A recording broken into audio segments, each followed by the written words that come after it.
साहुणं एषो पंचेणमुकारो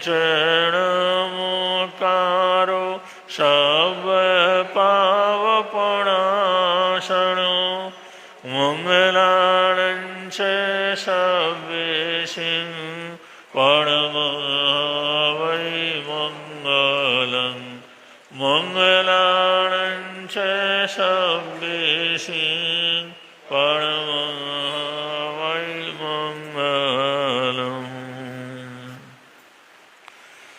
धम्मो मंगलमुखितम् अहिंसा संयमोतवो देवावित्तं नमसन्ति यस्य धम्मे संयमनो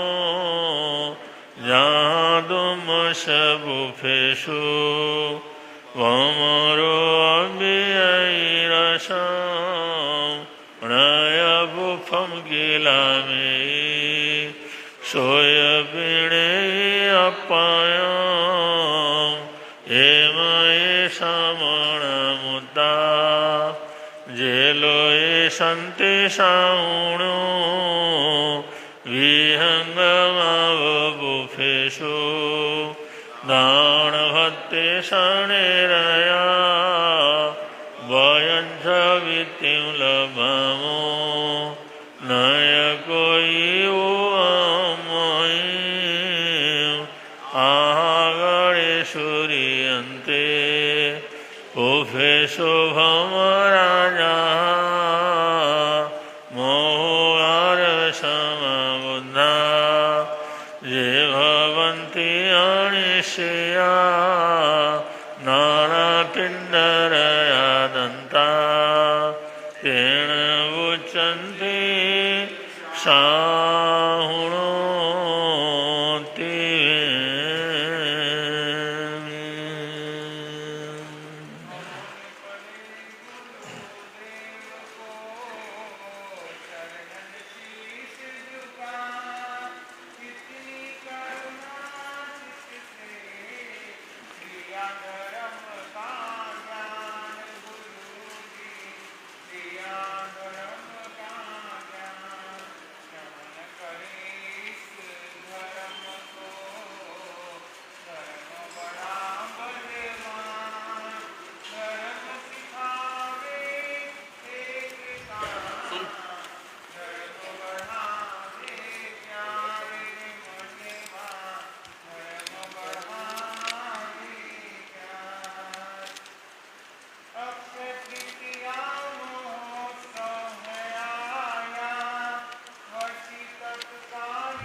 सबका कल्याण।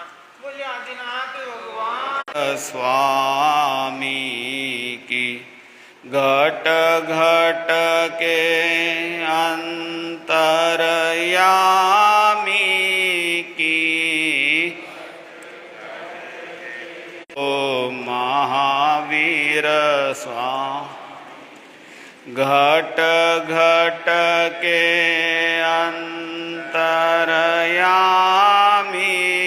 की। घट घट के दर्शन मुक्ति गामी की। जय बोलो महावीर स्वामी की। जय बोलो अनंत जिनेश्वर प्रभु। आराध्य गुरुदेव एवं अत्र विराजित परम आदरणीय परम श्रद्धेय पूज्य गुरुदेव के पावन श्री चरणों में सच्चा नमन।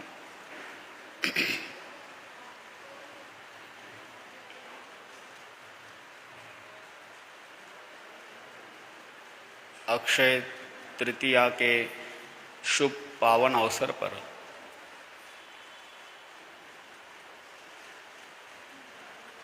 पूरे विश्व में, भारत में के विभिन्न प्रांतों में, विभिन्न क्षेत्रों में, जहाँ कहीं भी बहुत विशिष्ट और महत्वपूर्ण ऐसा मुहूर्त जिसके लिए किसी प्रकार का न देखने वाला मुहूर्त, जिसके बारे में बहुत अधिक विचार न किया,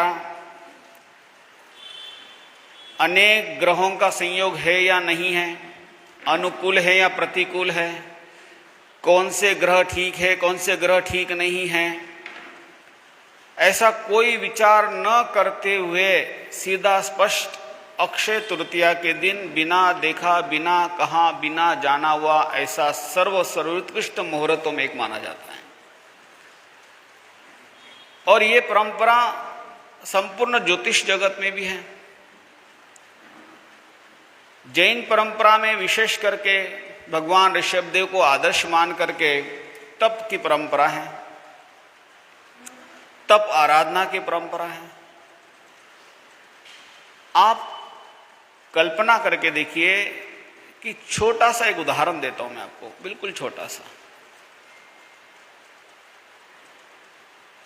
आज भी ये भावना तपस्वी, जो गृहस्थ जीवन में बहुत से तपस्वी है, वो ऐसा सोचते हैं कि उस परंपरा को कैसे निर्वाह करते हैं। देखिए आप, मुझे आज भी याद है जब मैं तो समझ ही नहीं थी इन सब चीजों की।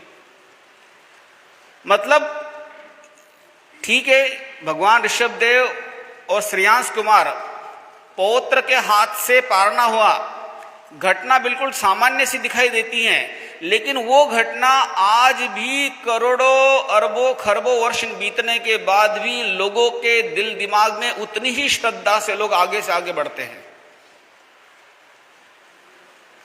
एक महान परंपरा अगर सर्वोत्कृष्ट हो, सर्वमान्य हो, आम जनहित के कारण हो, तो वो कभी भी खत्म होने वाली नहीं है, कभी भी नष्ट होने वाली नहीं है। उसको दुनिया की कोई ताकत खत्म करने वाली नहीं है। वो कभी भी किसी हालत में वो आम जनमानस से उसे मिटा नहीं सकते हैं, चाहे कैसी भी परिस्थिति आ जाए। ये देखने में जरूर आता है। भगवान ऋषभदेव को गए हुए इतने वर्ष हो चुके हैं, निर्वाण हुए इतने वर्ष हो चुके हैं, लेकिन उनका जीवन दर्शन, मध्य में आए हुए अनेक तीर्थंकरों का जीवन भी बहुत उत्कृष्ट रहा हुआ है, महानतम रहा है। अनेक उदाहरण घटनाएं हमें देखने को मिलती हैं। तीर्थंकर चरित्र जब हम पढ़ते हैं तो पता चलता है एक से बढ़कर एक तीर्थंकरों के महान गुणों को और महान दर्शन को देखने को मिलता है। लेकिन भगवान ऋषभदेव के जीवन को लेकर के तप की महिमा, दान की महिमा, उन्होंने जो संघ समाज हित के लिए किया वो कार्य, सामाजिक जीवन में जो कार्य किया वो अपने आप में अमिट है। उसको कोई मिटा नहीं सकता है, उसे कोई खत्म भी नहीं कर सकता है। ऋषभायन इस शब्द से अब लगभग परिचय हमारा काफी हो रहा है। ऋषभायन के संबंध में अगर हम थोड़ा सा भी विचार करें, भगवान ऋषभदेव के चरित्र को, जीवन की यात्रा को अगर हम ध्यान देते हैं, ये सिर्फ किसी एक सभ्यता का चर्चा नहीं है, ये सिर्फ एक किसी सभ्यता के बारे में जानकारी नहीं है, ये सिर्फ उस युग के बारे में चर्चा नहीं चल रही है, सिर्फ एक संक्रमण काल की व्यवस्था के बारे में बताया नहीं गया है, सिर्फ भोग भूमि से लेकर के कर्म भूमि की तरफ आने के बारे में नहीं बताया गया है।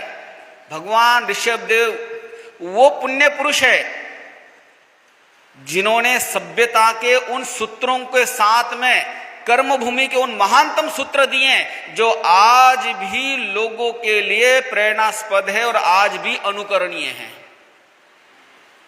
जैसे थोड़े थोड़े उदाहरण लेके हम समझते हैं कैसे वर्तमान की प्रासंगिकता को हम समझ सकते हैं।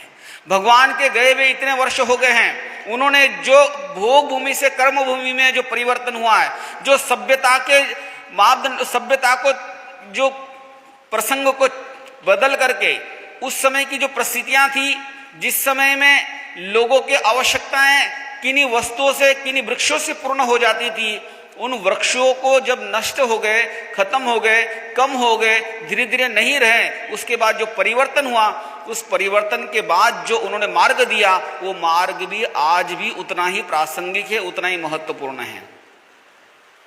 जैसे सबसे पहले तो हम वहां से प्रारंभ करें जब लोगों के पास समस्याएं आने लगी, वो घबराए नहीं, उन्होंने मार्ग दिया।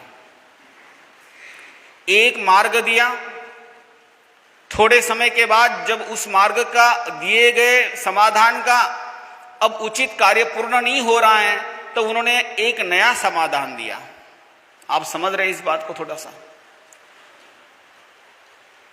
निरंतर थोड़े थोड़े वर्षों में, थोड़े थोड़े समय के बाद जैसे जैसे समस्या आने लगी, समाधान के रास्ते खुलने लगे,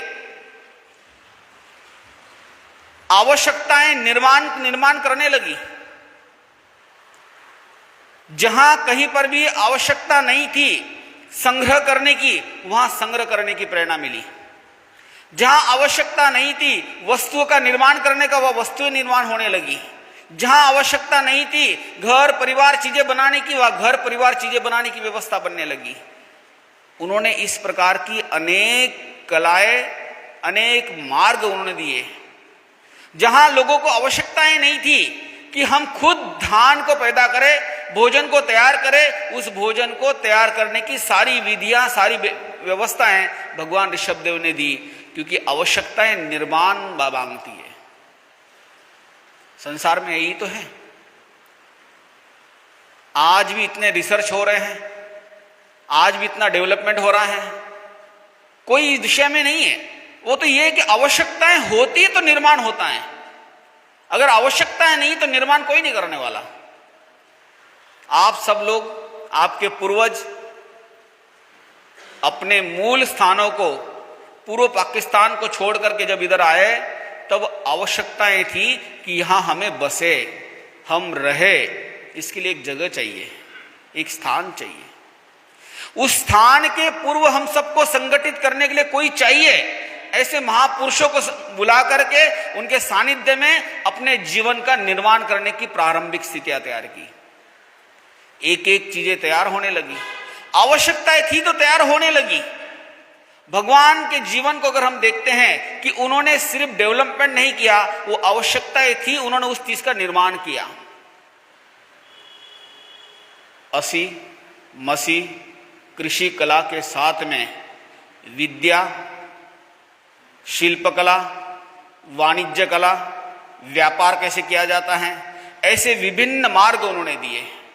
स्त्रियों के लिए 64 कलाएं अलग अलग प्रकार की दी।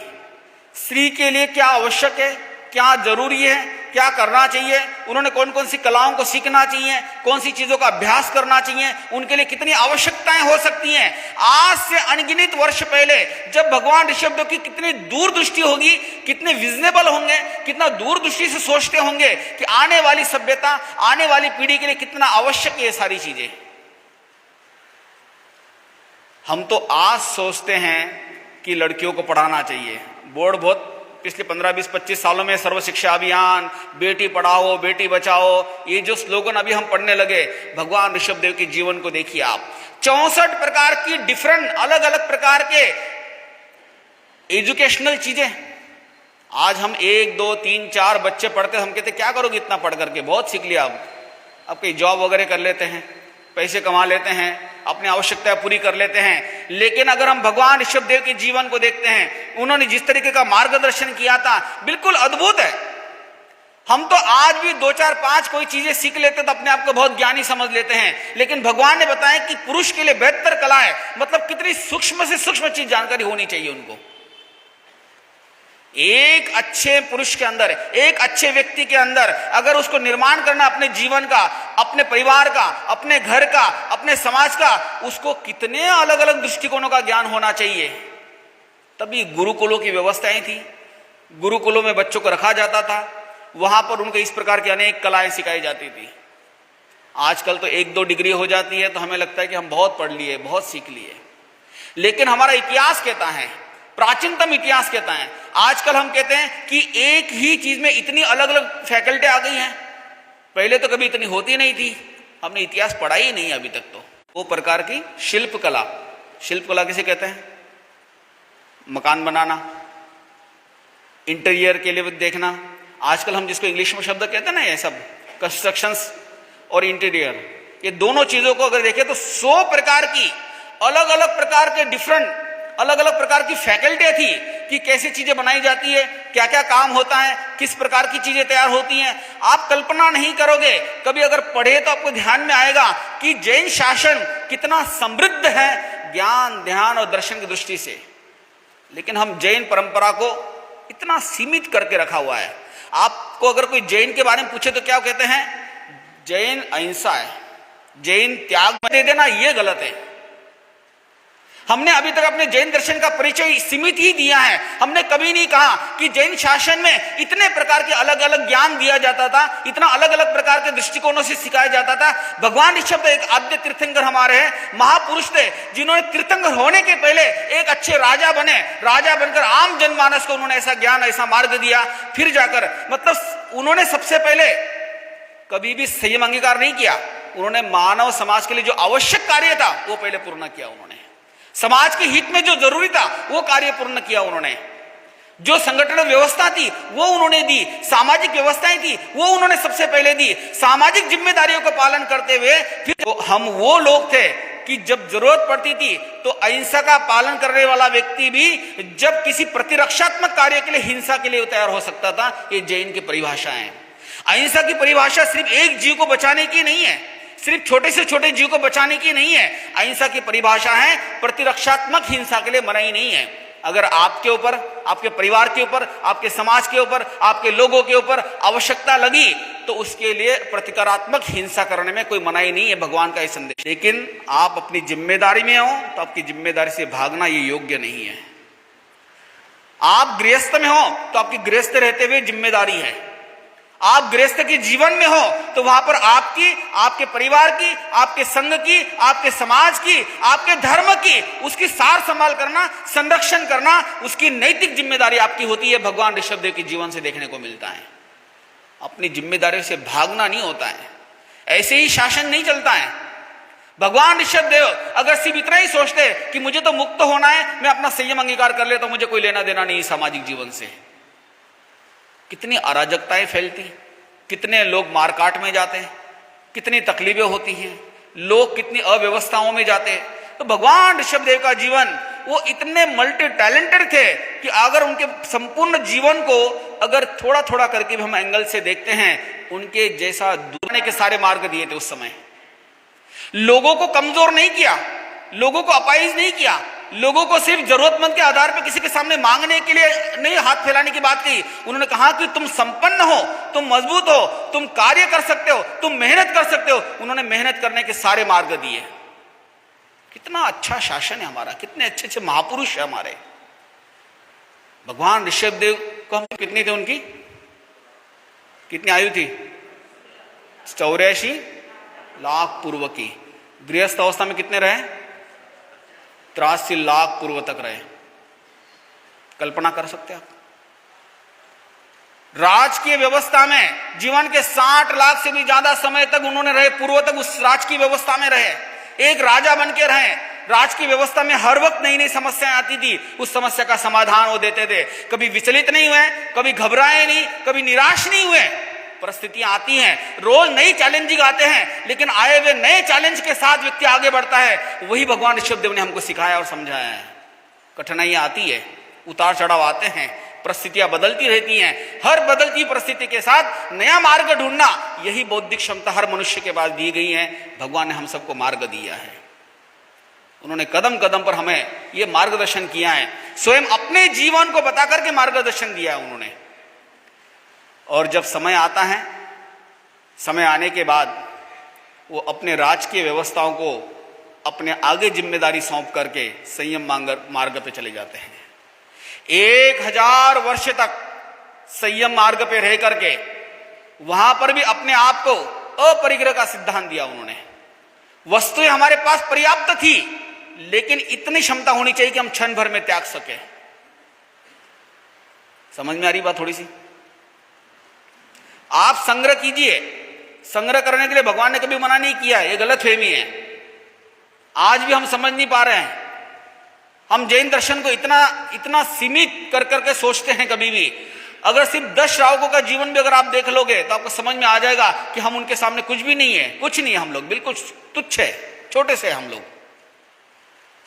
अपार संपदा के रह करके उन्होंने कहा कि अब मैं इससे अधिक नहीं रखूंगा। जब एक श्रावक के पास इतनी संपदा होती है, इतना धन वैभव होता है, इतनी चीजें होती हैं, तब वो श्रावक जीवन में रहते हुए अन्य लोगों के लिए परोपकार और सहयोग का कारण बन सकता है। इसलिए मनाही नहीं की गई है। लेकिन बात समझने की इतनी है कि हम इतना संग्रह करें, इतने अपने आसपास की वस्तुओं में रहें, लेकिन क्षण भर में त्याग सके, इतनी क्षमता पैदा होनी चाहिए अपने अंदर।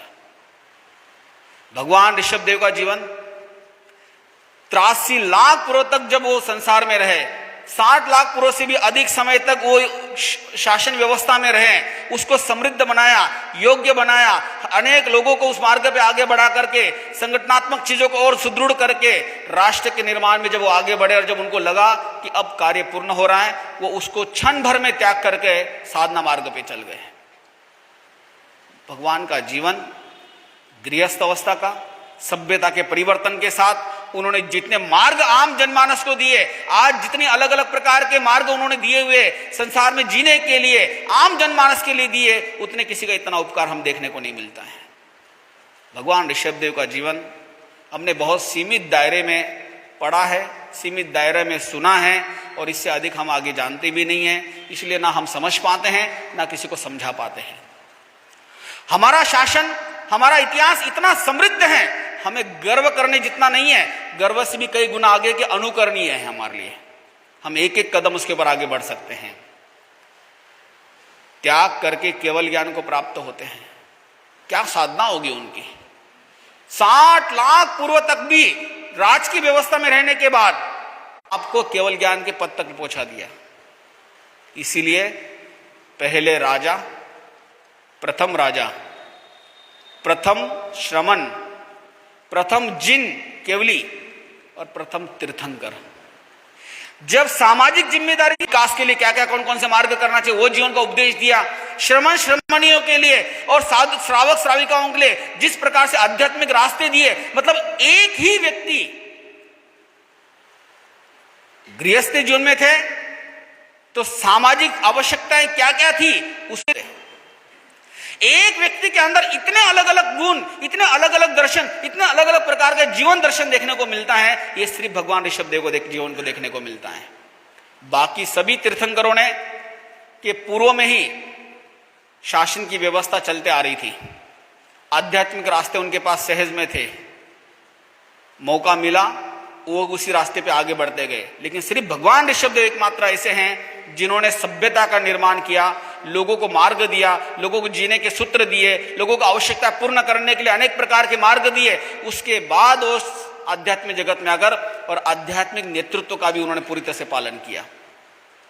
आप जहां हैं वहां न्याय कीजिए, अगर आप घर में हैं तो घर का न्याय कीजिए, वहां अच्छी व्यवस्था देने की कोशिश कीजिए। अगर आप व्यापार में तो व्यापार में अच्छी व्यवस्था लाने की कोशिश कीजिए। आप समाज में हो तो समाज में अच्छी व्यवस्था लाने की कोशिश कीजिए। आप संघ में है तो संघ में अच्छी व्यवस्था लाने की कोशिश कीजिए। ये इस प्रकार की चीजें भगवान ऋषभदेव से देखने को मिलती है। भगवान ऋषभदेव का जीवन कदम कदम पर बहुत दृष्टिकोणों से हमें देखे तो आज भी उतना ही प्रेरणास्पद देखने को मिलता है। आज भी दान की महिमा आप देख लीजिए। दान का मतलब ये नहीं होता है कि आप धन वैभव संपन्ना, दान वो होता है कि जो हृदय से दिया जाए, जो भावना से दिया जाए, जो आवश्यकता के अनुसार दिया जाए। आप कल्पना करके देखिए, उस समय उन लोगों को पता ही नहीं है कि हम क्या दे, किसी को क्या दे। एक राजा को कौन क्या क्या दे सकता है। कभी किसी ने श्रमण जीवन नहीं देखा, श्रमण मार्ग नहीं देखा। श्रमणों को क्या दिया जाता है ये मार्ग नहीं था, क्योंकि उसके पूर्व में कभी कोई श्रमण जीवन को, आध्यात्मिक जीवन को या तीर्थंकर आदि जीवन को या जिन परंपरा की कोई व्यवस्था ही नहीं थी। 12-13 वर्ष तक लगातार उसी रूप में रहना और संयोग कैसा प्राप्त होता है। भगवान का जीवन अपने को और प्रेरणा देता है कि कभी कभार बहुत प्रयास करने के बाद भी अगर सफलता नहीं मिलती है तो इसमें मूल कारण सिर्फ स्वयं का होता है और किसी का नहीं होता है। भगवान ऋषभदेव अपने स्वयं के ही आहार से अंतराय क्रम उनके खुद के थे, वो स्वयं के थे। लोग तो सिर्फ निमित्त थे कि लोग उनको बहराते नहीं थे। लोगों को पता ही नहीं तो बहराएंगे क्या। संयोग प्राप्त रहा और श्रीहांस कुमार के द्वारा आहार दान देकर के उनका पालना किया गया। ये घटनाएं हमको प्रेरित करती हैं कि जीवन में हम आध्यात्मिक जगत में कुछ ना कुछ दान त्याग आदि करने की तरफ प्रेरणा बढ़नी चाहिए हमें। भगवान ऋषभदेव का जीवन एक सभ्यता का मेरु शिखर के ऊपर खड़े हुए महापुरुष का जीवन है। विभिन्न दृष्टिकोणों से देख करके भगवान ऋषभदेव को हम प्रेरणा का स्थान रख सकते हैं। अब ये सारी बातें तो हो गई है, पिछले दिनों से हम सुनते आ रहे हैं, उनके पूर्व भाव को जान लिया, अन्य चीजों को समझ लिया। अब प्रसंग आता है कि अब हम करें क्या, क्या करें। 9:30 बज जाएंगे तो फिर घर चले जाएंगे ना, यही करेंगे ना, क्या करेंगे। महाराज जी बोलते तो ठीक है, फिर अगले दिन आएंगे कुछ नई कथा सुनाएंगे, है ना, कल आएंगे परसों कुछ और सुनाएंगे। ऐसा नहीं, ऋषभायन से कुछ तो प्रेरणा लेके जानी चाहिए हमें। तो 1-2 प्रेरणा लीजिए आप। सबसे पहले प्रेरणा तो ये भाव रखिए, सामान्य जीवन में जी रहे हैं तो कम से कम रोज कुछ ना कुछ दान निकालने की प्रेरणा रखिए, है ना। सामान्य रूप में विचार करें तो हम कुछ ना कुछ। दूसरा, रोज थोड़ा सा भी क्यों ना हो, हमें एक आधा छोटा नियम लेने की कोशिश करनी चाहिए। छोटा सा नियम, तप तो हम बहुत नहीं कर सकते हैं, लेकिन एक छोटा सा पचखान लेकर एक छोटा तप की दृष्टि से हम इसके ऊपर काम कर सकते हैं। भगवान ऋषभदेव का जीवन आध्यात्मिक दृष्टि से दान और तप की तरफ हमें प्रेरित करता है, और सामाजिक दृष्टि से देखें तो हम कभी विचलित नहीं होना चाहिए, घबराना नहीं चाहिए, अस्थिर नहीं होना चाहिए, सदा सुदृढ़ होकर आगे बढ़ने की कोशिश करनी चाहिए। ये छोटी छोटी प्रेरणाएं जब हम लेते हैं तो ऋषभायन जैसे भगवान ऋषभदेव भगवान का जो चरित्र है, जो जीवन है, वो हम सबके लिए निश्चित प्रेरणा का स्थान बनेगा और हमारे आध्यात्मिक विकास के लिए सहयोगी बनेगा। इन बातों को और अधिक ग्रहण करेंगे तो निश्चित आनंद आएगा। आज इतना ही। ओम शांति।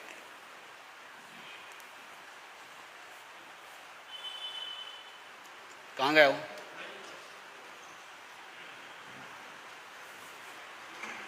इधर से आ गया हो।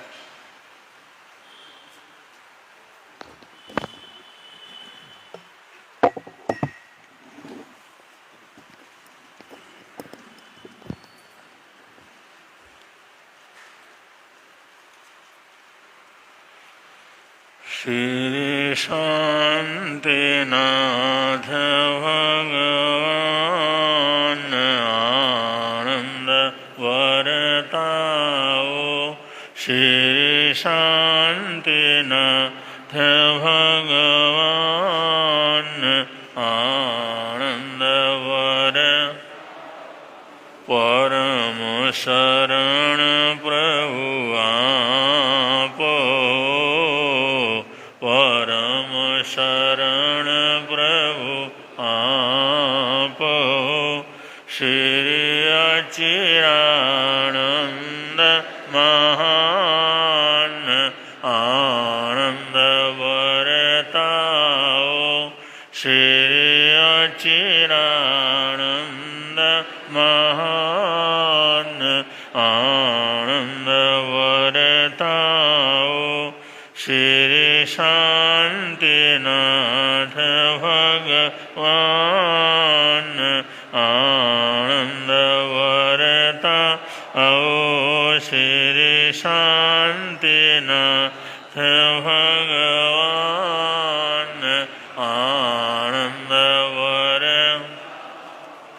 दुनिया के चराचर जीवों पर कर्मों ने जाल बिछाया है।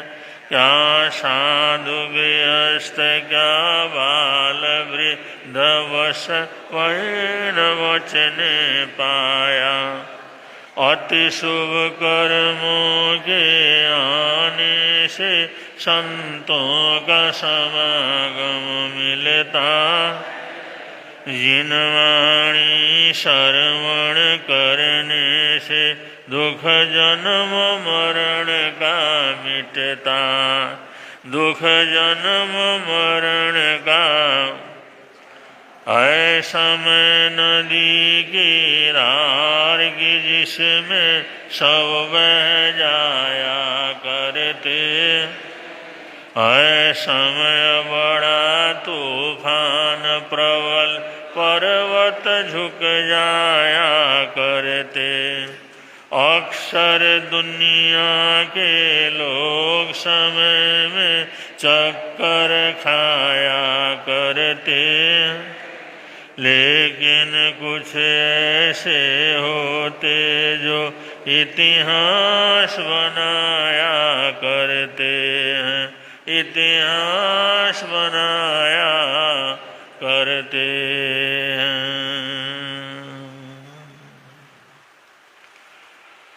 शास्त्रकार कहते हैं हम सब अनादिकाल से कर्म जंजाल के अंदर फंसे हुए हैं। जन्मों जन्मों के कर्मों का लेखा जोखा हमारे सामने रोज क्या करता है, आता चला जाता है। सोचते कुछ हैं, होता कुछ है, चाहते कुछ है, मिलता कुछ है। बस इसी दुनिया के अंदर गोते खाते हुए चलते रहते हैं। और ये समय की नदी इतनी प्रवाहशील है, उस नदी के अंदर बहते चले जाते हैं। हर महीना वर्ष गुजरते चले जाते हैं, अता पता भी नहीं लगता कब कैसे समय क्या हो गया, गुजर गया। तो महापुरुषों ने जो बतलाया है, मार्गदर्शन दिया है, संदेश दिया है, जिसको अलग अलग विषयों के माध्यम से आप लोग श्रवण करने का प्रयत्न कर रहे हैं, उसी श्रृंखला में पिछले प्रवचनों के अंदर जो 10 प्रकार की रुचियों का वर्णन किया गया, उसमें अभिगम रुचि का वर्णन चल रहा है कि अभिगम रुचि किस प्रकार से होता है। उसका एक उदाहरण कल आप लोगों ने सुना। समझाने वाला कुछ अलग था, जिसको समझाया जा रहा था कोई था, और संसार पार कर जाता है और कोई।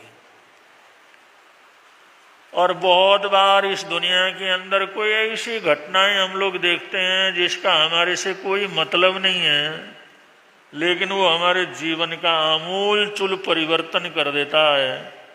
ऐसी घटनाएं, ऐसे प्रसंग, और ऐसे प्रसंगों से जीवन के अंदर जागरण का आना, ये भी अभिगम रुचि के अंतर्गत क्या किया, बतलाया गया है। एक महात्मा जी जिन्होंने घर छोड़ा, परिवार छोड़ा, प्रभु की आराधना में जीवन को लगाया, धन दौलत सब दान करके चले आए, साधना पथ के ऊपर चलते हुए, कहीं यात्रा करके जाते हुए एक चबूतरे के ऊपर जाकर के बैठ गए। गर्मी का मौसम था, सामने बाजार लगा हुआ था और वो बाजार का वो जो वातावरण भी देख रहे थे और वो पेड़ के नीचे चबूतरे के ऊपर बैठे हुए थे। उन्होंने देखा बहुत सी दुकानें वहाँ पर हैं, बहुत से लोग अपना सामान बेच रहे हैं। एक किशोर अवस्था की लड़की जो नौजवानी की तरफ आगे बढ़ रही है, बड़ी सुंदर है और उसने सामान भी, साग सब्जियां भी एक से एक बढ़ करके अच्छी रखी हुई हैं और दुनिया भर के लोग उसकी दुकान के अंदर खरीदने के लिए आ रहे हैं। भीड़ है। बाजारों के अंदर देखते हैं, खुले बाजारों के अंदर जो भीड़ हो जाती है तो अता पता भी नहीं लगता। लेकिन वो महात्मा जी ऊंचाई में बैठे हुए थे, वो देख रहे थे ये लड़की इतनी होशियार है, इतनी होशियार है। वो ग्राहक एक से ऊपर पड़ रहे हैं, वो हर ग्राहक का उसको ध्यान रहता है और किसने कितना लिया ये भी ध्यान रहता है, किसने पैसा दिया या नहीं दिया ये भी पूरा ध्यान रहता है। कोई भी जरा इधर उधर करने लगा तो झट उसको जो इशारा करती है, कैसे जा रहे हो, अब ये पैसे इतने नहीं, इसका इतना हुआ। वो महात्मा जी सोचने लगे ये लड़की इतनी होशियार है और एक पैसा इधर उधर होने देती नहीं है। और इसकी दुकान में जो इसका ठेला वगैरह लगा हुआ, इतनी भीड़ है, इतने लोग पढ़ पढ़ करके आती है। वो बहुत से लोग उसको ठगना भी चाहते हैं, पीछे से सरकना भी चाहते हैं, कोई कम पैसा दे करके भी जाना चाहता है। लेकिन क्या मजाल जरा सा भी कहीं इसको क्या कर सकें, वो धोखा दे सकें। उनका इसका दिमाग कितना, हर तरफ इसकी नजर है और हर व्यक्ति की तरफ इसकी नजर है और कितना सामान किधर को गया, क्या करना, दे भी रही है, ले भी रही है, तौल भी रही है, पैसे भी गिन रही है, ज्यादा हो तो वापस भी दे रही है। वो उसकी होशियारी को देख करके बड़े प्रभावित क्या करते होते हैं। और होते होते जिस समय काफी देर तक वहां पर महात्मा जी भी रहे और भीड़ जैसे जैसे छटने लगी और ये उधर जो महात्मा जी ने भी देखा, उस भीड़ के अंदर एक लड़का उसके पास आया और उसने फटाफट सामान वगैरह तौल के उसको दे दिया। और उसको दे दिया तो तौल में भी क्या था, उसका भी उल्टा सीधा जैसे तौला, तौल के उसको दे दिया। दो चार और डाल दिए, कुछ और सब्जियां वगैरह डाल दी और जो छोटी मोटी चीज थी और भी उसके थैले के अंदर डाल दिया। और जब पैसा देने लगा, अगले ने पैसा दिया तो चुपके से रखिया, देखा भी नहीं उसकी तरफ। महात्मा जी सोचने लगे भाई ये तो बड़ी होशियार है, एक एक चीज का ध्यान रखती है, लेकिन इस समय न इसको देने में होश है न पैसे लेने में होश है। फटाफट ले रही है, फटाफट दे रही है और गिन के भी नहीं देखा, कुछ भी नहीं किया और फटाफट उतने रख दिए और जाते जाते भी दो चार चीजें उसको पकड़ा दी और वो लेकर के क्या हुआ, चला गया। बाद में जिस समय खाली हुआ, उस महात्मा ने कहा बेटा तुम बड़ी होशियारी के साथ जो व्यापार करते हो। उन्होंने कहा नहीं महात्मा जी, अब दुनिया में है, करना तो पड़ेगा पेट के लिए, बड़ा बड़ा ध्यान रखती हो तुम। उन्होंने कहा ध्यान नहीं रखो तो दुनिया के अंदर कहाँ कौन जीने देता है, यहाँ तो ध्यान रख करके ही चलना पड़ता है। उन्होंने कहा तुम सबके साथ इतनी शक्ति से काम करती रही, लेकिन एक नौजवान लड़का आया, उसको तुमने पूरा सामान भी इतना दिया, ऊपर से भी दिया। कोई रिश्तेदारी वगैरह हो ना, रिश्तेदारी तो कुछ नहीं है, कोई तुम्हारा भाई वगैरह आए, घर से आया था वो, नहीं ऐसा भी नहीं है, आए ग्राहक ही है वो। उन्होंने कहा उसको तुमने कई चीजें भी दी और दूसरा तो देता तो फट पैसा देखती हो और एक आंख में पता लगाती हो पैसा पूरा है या नहीं, और फट उसको टोक भी देती हो। उसने पैसा दिया तो तुमने गिना भी नहीं, वैसे उसको क्या कर दिया, रख दिया और काफी कुछ उसको पकड़ा दिया। इसका मतलब क्या है, मेरे समझ में नहीं आया ये। वो लड़की थोड़ी शर्मिंदगी महसूस करने लगी और कहने लगे महात्मा जी ये जो लड़का है ना, इसके साथ मैं प्यार करती हूँ, इसके साथ मेरा अपनेपन का एक प्यार का संबंध है। अब जहाँ पर प्रेम होता है, जहाँ पर मोहम्मद होता है, और वहाँ पर कहाँ जो है महाराज ये जो है कोई हिसाब किताब थोड़ी लगाया जाता है। वहाँ पर कोई पैसा कितना आया कितना गया ये हिसाब थोड़ी लगाया जाता है। कितना दिया कितना लगाया ये दूसरी जगह लगाया जाता है जहाँ पर प्रेम हो, और वहाँ पर तो ये हिसाब किताब कुछ भी क्या करता लगता नहीं है। इसलिए उसको मैं चाहती हूँ, वो मेरे को चाहता है, हमारा जो प्रेम है आपस के अंदर, इसलिए आया तो उसको सब कुछ मैंने क्या कर दिया, और कोई खास बात नहीं है। वो महात्मा जी सोचने लगे एक लड़की ये काम करने वाली जिसके साथ इसका प्रेम है, उसमें वो कहते हिसाब किताब वहाँ पर करने का मतलब ही क्या होता है, वहाँ पर तोल भाव का मतलब ही क्या होता है, उसमें लेन देन का क्या भाव भी होता है, उसके अंदर तो सब कुछ लुटाया जाता है। और मैं एक तरफ भगवान के प्रति प्रेम रखता हूँ, भगवान के लिए मैंने घर बार छोड़ा है, लेकिन मैंने इतने बड़े कागज रखे हुए, आज इतनी मालाएं कर ली, इतना पाठ किया, इतना जाप किया, आज फलाना किया, आज इतना किया, ये सब हिसाब किताब रखता हूँ। एक लड़की जो दुनिया के लड़के से प्यार करती है उसमें भी कोई हिसाब किताब नहीं लगती। और मैं कैसा मूर्ख हूँ, भगवान से प्रेम करता हूँ फिर भी एक एक माला का हिसाब रखता हूँ मैं, और हिसाब लगता हूँ 1 महीने में कितना हुआ, 1.5 महीने में कितना हुआ, कितने माला फिरे, कितने हुए, वो सारे उठा करके कचरे में उसने क्या कर दिया, डाल दिया। ये भी कोई जाप पाठ हुआ, ये भी भगवान से प्रेम करना हुआ, ये भी भगवान क्या लेना देना। अरे जे भगवान का नाम लेते हैं इसमें हिसाब लगाने वाली बात क्या है, माला मुला हिसाब किताब कापी पेंसिल सब उसने क्या कर दिया, फेंक दिया। आज के बाद तो जय परमात्मा और हमारा नाम रहेगा, और कुछ हिसाब जीवन के अंदर बीच में नहीं आएगा। और ऐसी ध्यान अवस्था के अंदर पहुंच गए, ऐसी एकाग्रता के अंदर पहुंच गए। पहले तो अलग अलग रंग के माला लेकर के करना पड़ता था, अलग अलग हिसाब से करना पड़ता था, और वो सारे झंझट उसके छूट गए। जब नाम लेने बैठता तो नाम लेते लेते कितना टाइम हुआ, कितना चला गया, कितना हुआ, उसको कोई अता पता नहीं लगता अंतर जीवन के अंदर। तो ये शास्त्रकार जो कहते हैं ना, ऐसा परिवर्तन होना। और ये उस दृश्य को देखा, और देखने के बाद उनके संबंधों को सुना, और उसकी लड़की की बातों को सुना। उसके बातों को सुनने के बाद इसका आमूल चूल जीवन क्या हो गया, परिवर्तित हो गया। प्रार्थना करने का रंग बदल गया, जाप पाठ करने का रंग बदल गया, माला की जरूरत नहीं पड़ी, हिसाब किताब लगाने की जरूरत नहीं पड़ती, घड़ी देखने की नहीं पड़ी जरूरत। बैठे तो बैठे, 2 घंटे गए, 4 घंटे गए, 5 घंटे गए, कोई मतलब नहीं। और ऐसी अपार ध्यान साधना के अंदर इनका जीवन परिवर्तित हो गया। ये क्या है, अविगम रुचि, कोई घटना देख करके आमूल जीवन का परिवर्तन क्या करना हो जाना। तो बंधु ऐसे अलग अलग प्रकार से जीवन के अंदर रुचियां पैदा हो जाती हैं। ये रुचियां पैदा हो जाती हैं, चाहे वो आज्ञा रुचि हो, चाहे संक्षेप रुचि हो, चाहे सूत्र रुचि हो, चाहे उपदेश रुचि हो, निसर्ग रुचि हो। ये अगर ये अभी दिल के अंदर पैदा हो जाते हैं तो उनके आमूल चूल जीवन को क्या कर देते हैं, परिवर्तित करके रख देते हैं। तो ये जो सद्भावनाएं होती हैं, सद्विचार होते हैं, भगवान महावीर स्वामी ने बतलाया, पता नहीं किस समय कैसी घटना घटती है, और उससे अगर हमने सीख लिया तो कभी कभी आध्यात्म जीवन के अंदर बहुत ऊंचाई को हम क्या कर लेते हैं, ग्रहण करते हैं।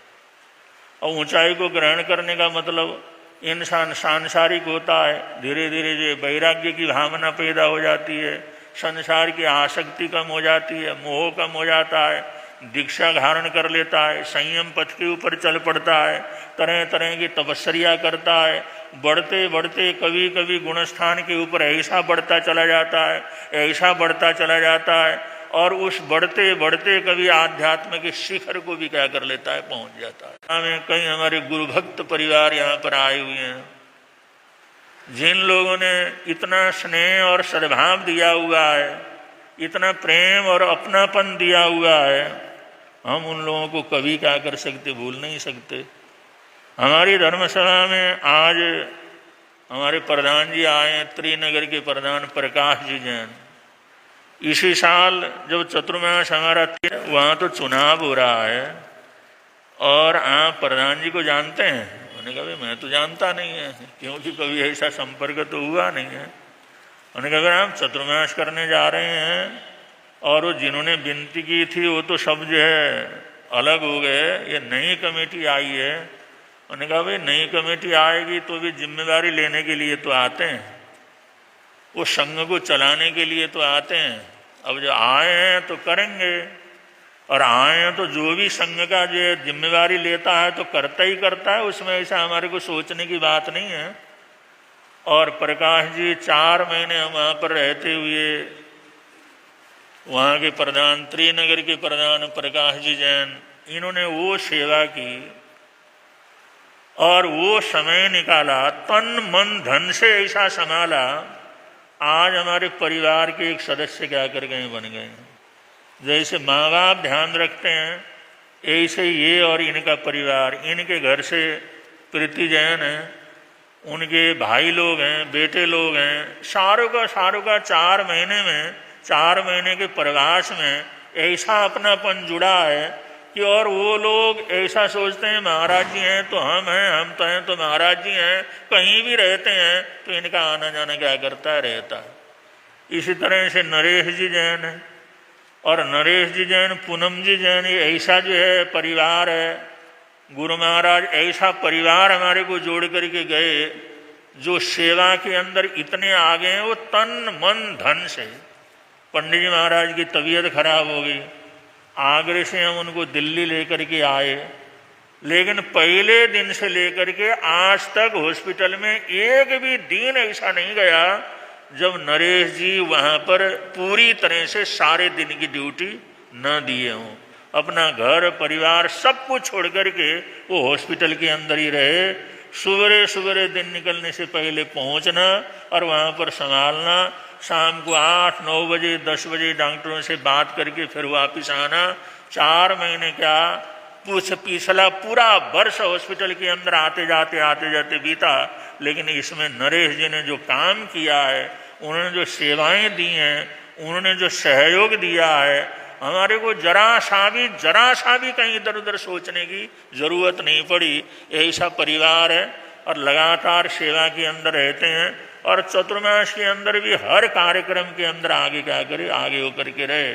और यहाँ पर हमारे बीच में आई हुई हैं श्राविका से रानी जी जैन, वो यहाँ पर बैठे हुए हैं। इनके बेटे गौतम जी हैं। आशीष मुनि महाराज साहब का चतुर्मास हुआ, इतना ये परिवार जुड़ा हुआ है। और रानी जी जैन जो यहाँ पर बैठी हुई हैं, एक बार खड़े हो जाओ तो सब आपको देख लेंगे। ये ऐसी महिला हैं, ये थानक में आती हैं तो थानक की रौनक ही क्या हो जाती है, बढ़ जाती है। किसी किसी का ऐसा होता है और घरों में भी ऐसा होता है। किसी किसी घर के अंदर एक ही महिला है, वो बैठी है तो सारा घर, सारा चौका भरा हुआ लगता है। लेकिन कभी कभी वो एक जना न हो तो पूरा घर खाली खाली सा क्या हो जाता है। तो ये भी श्राविका ऐसी हैं, इनके रहते पूरे संघ के अंदर बड़ी जो है प्रेम सद्भावना का वातावरण बना रहता है। इसी प्रकार अनिल जी जैन हमारे आए हुए हैं द्वारिका से, परिवार सहित इनकी धर्मपत्नी ये भी आए, लगातार लाभ लेते रहे। चतुर्मास में भी लगातार लाभ लेते रहे और साथ साथ में जो भी कार्यक्रम हुआ उसके अंदर भी भरपूर आप लोगों ने लाभ लिया। और जिस ढंग से इन परिवारों ने जो है बड़ा प्रेम दिया है, सद्भावना दी है, उसके लिए हम सभी परिवारों को बहुत बहुत मंगल कामनाएं, बहुत बहुत सद्भावनाएं देते हैं। और आज क्यों आए, आज विशेष बात को लेकर के आए हैं। आज हमारे तीर्थेश मुनि महाराज साहब का दीक्षा जयंती है और तीर्थेश मुनि महाराज साहब ये गुरु महाराज ने ऐसा प्रसाद हमारे को दे करके गए हैं और उनकी दीक्षा करा करके उनको तैयार करके हमारे पास छोड़ करके गए हैं। और गुरुजी ने कहा भाई तीर्थेश के होते हुए तुम्हारे को कोई चिंता फिक्र की बात नहीं रहेगी। वैसे तो मेरे परिवार के अंदर सभी संत एक से एक बढ़ करके हैं और सभी हर तरह से योग्य हैं, हर तरह से आगे से संघ को बढ़ाएंगे, आपस के अंदर सद्भावना पूर्वक चलेंगे, तो सभी संतों को हमारे को सौंप के गए, तो मैं चिंता फिक्र करने की जरूरत नहीं, क्योंकि गुरु जी को हमारी बड़ी चिंता रहती थी। पता नहीं उसने कुछ खाया नहीं खाया, पता नहीं वो सोया या नहीं सोया, पता नहीं उसको साता है या नहीं है, उनको बड़ी दिक्कत। वो बच्चे की तरह वो रखते थे। हम इतने बड़े, क्योंकि परिवार में अब सारे परिवार में सबसे बड़ा नंबर हमारा था, लेकिन गुरु महाराज जी सोचते थे ये सबसे छोटे से भी क्या है, ये छोटा है, ये पता नहीं अपना ध्यान नहीं रखता, खाने का ध्यान नहीं रखता, पानी का ध्यान नहीं रखता। आते जाते पूछते रहते थे, अरे कुछ किया कि नहीं, लिया कि नहीं, कुछ हुआ या नहीं है। तो गुरुदेव आखिर के अंदर ये सारा परिवार हमारे को छोड़ के गए हैं। उन्होंने सब संतों के लिए कहा कि एक ही बढ़कर के संत हैं, ये गुरुदेव का कृपा है, ये निहाल परिवार के संत हैं, तुझे कुछ फिक्र करने की जरूरत नहीं, वो सब काम संत अपने आप क्या करेंगे, संभालेंगे। और ये तीर्थेश मुनि को कहा भाई ऐसा बच्चा है, इसका ध्यान रखना, और ये सारी जिंदगी तेरा पूरा का पूरा क्या करेगा, ध्यान रखेगा। और सेवा में तीर्थेश मुनि को आप लोग जानते ही हैं। और तीर्थेश मुनि ने, जयंती मुनि महाराज साहब, उनके गोद में उन्होंने अपने प्राण क्या किए दिए, गोद में लेटे हुए थे, इतनी सेवा की। और जो है और संतों की भी आप लोगों ने, आपने खूब सेवा की। और इसी प्रकार से पंडित जी महाराज साहब हॉस्पिटल के अंदर रहे, और दिल्ली आने के बाद, हमारे पहुंचने के बाद हॉस्पिटल का सारा काम तीर्थेश मुनि जी ने क्या किया, संभाला। कि कहीं भी हो, कभी भी जाना हो, हॉस्पिटल के अंदर जाना, दवाई बूटी का पूरा ध्यान रखना। अब भी जो है उनको रहती है, वे पंडित जी महाराज ऐसे ही हैं, ये दवाई पता नहीं बराबर लेते हैं या नहीं लेते, हो गए तो दवाई देने का काम मैं करूँगा, दवाई वगैरह सब वही देते हैं। तीनों टाइम जो दवाई देना है उन्होंने आना, उन्होंने दवाई देना। तो सेवा की भावना, परोपकार की भावना और ज्ञान ध्यान, ज्ञान ध्यान में भी वो डॉक्टरेट हैं, डॉक्टर साहब कहते हैं जानने वाले, तो PhD उन्होंने किया हुआ है, अब भी पढ़ाई वगैरह कर लेते हैं। और कोई भी काम हो, चाहे प्रवचन का काम हो, चाहे भजन का काम हो, चाहे क्लास लेने का काम हो, चाहे ये पुस्तकों का उत्तर पुस्तिका वगैरह तैयार करने का काम हो, परीक्षा लेने का काम हो, A to Z सब कामों के अंदर क्या करते हैं। तो उनकी दीक्षा जयंती में उनको मंगल कामनाएं देने के लिए, ये अक्षय तृतीया के पावन प्रसंग पर तीर्थेश मुनि की दीक्षा जयंती के उपलक्ष्य में उन्हें अपना स्नेह सद्भाव प्रदान करने के लिए सभी परिवार आज हमारी इस निहाल दरबार के अंदर पहुँचे हुए हैं। और जो उनकी तरफ से आज के जो लक्की डा का कार्यक्रम है वो भी नरेश जी की तरफ से था, और उन्होंने कहा था 18, तो आपको 18 जो हम रखेंगे। उन्होंने कहा भाई 18 नहीं, हमारा जो भी रखना हो तो बढ़ा करके रखो। हाँ, तो उन्होंने 21 रखा है कि भाई हमारी प्रभावना बढ़ाना, जिससे हम आगे से आगे क्या करते रहें, बढ़ते रहें। 18 तो हो ही गए, लेकिन वो 21 जो लक्की डा नरेश जी पूनम जी परिवार की तरफ से रखे गए हैं, वो सब एक प्रसाद के रूप में आप लोगों ने लेना है। और ये प्रकाश चंद जी की तरफ से भी वही, उसके अंदर सहयोग प्रदान किया गया है। हाँ, तो इन आए हुए सभी परिवारों को जो एकदम पारिवारिक संबंध रखते हैं, पारिवारिक स्नेह सद्भाव रखते हैं, और हमारे को याद नहीं रहता किसका दीक्षा जयंती है, किसका जन्मदिन है, इन लोगों का क्या करता है, रखता है। और इनके घर में भी कभी भी इनका किसी का भी जन्मदिन है, वो भी हमारे पास ही क्या करते हैं कि आपके पास आना, यहीं पर मनाना, यहीं पर जो बांटना बुटना कर लेना। इस प्रकार से बड़ा स्नेह सद्भाव रखने वाले ये सभी परिवार आज गुरु नगरी के अंदर आए हुए हैं, तो उन्हें बहुत बहुत मंगल कामनाएं, बहुत बहुत सद्भावनाएं देते हैं। उनकी भावना, उनकी भक्ति इसी प्रकार आगे से आगे बढ़ती रहे, ऐसी हमारी हार्दिक हार्दिक मंगल कामनाएं हैं, हार्दिक हार्दिक सद्भावनाएं हैं। इन्हीं सद्भावनाओं के साथ आज के प्रवचन को यहाँ पर विराम देते हैं, क्योंकि अक्षय तृतीया के संबंध में और ये भगवान ऋषभदेव के संबंध में प्रबुद्ध मुनि महाराज साहब का विशेष प्रवचन चल रहा है, और वो विशेष रूप से उसी विषय के ऊपर लगातार प्रकाश डाल रहे हैं। लगातार उसका परिचय आप लोगों को दे रही हैं। इसलिए ज़्यादा समय न लेते हुए, क्योंकि यहाँ पर करीबन 1 घंटे का ही कार्यक्रम रहता है, इसलिए मैं अपने वक्तव्य को यहाँ पर विराम देने जा रहा हूँ। अक्षय तृतीया की महिमा आप लोगों ने अभी प्रबुद्ध मुनि जी से सुना, और हफ्ते 10 दिन से लगातार ये कार्यक्रम ऋषभदेव चरित्र के रूप में यहाँ पर चल रहा है, जिसका लाभ आप लोग ले रहे हैं। और प्रभु परमात्मा का ये आशीर्वाद हमेशा हमेशा आप लोगों के ऊपर बनी रहे, और आप लोगों का स्वास्थ्य अच्छा रहे, घर परिवार के अंदर सब प्रकार की सुख शांति आनंद मंगल का वातावरण रहे, धर्म ध्यान की भावना दिन दुनी रात चौगुनी आगे से आगे बढ़ती रहे। ऐसी हमारी हार्दिक हार्दिक मंगल कामनाएं एक अक्षय तृतीया के मौके पर आप लोगों को प्रदान कर रहे हैं। इन्हीं मंगल कामनाओं के साथ बड़े प्रेम से आप लोग बोलेंगे, मिलता है आनंद प्रभु की वाणी से, मिलता है आनंद प्रभु, धर्म लगता प्यारा प्यारा, धर्म लगता पापों की वह बहती धारा, पापों की वह बहती हो जाती है बंद प्रभु की वाणी से, हो जाती है बंद प्रभु की वाणी से, मिलता है आनंद प्रभु की वाणी से, मिलता है आनंद प्रभु। सबसे बड़ा जाप का अनुष्ठान